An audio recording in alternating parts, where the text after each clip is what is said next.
احنا هنا طبعا في الفلاحين، في قرية على شط النيل.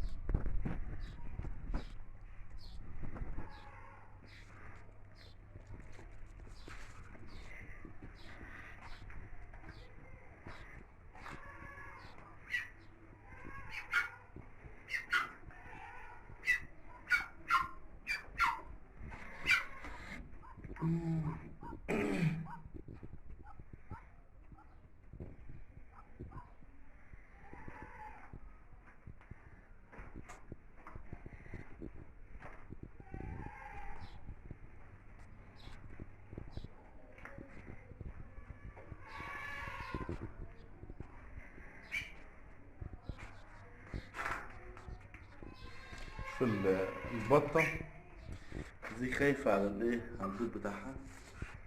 بس خليك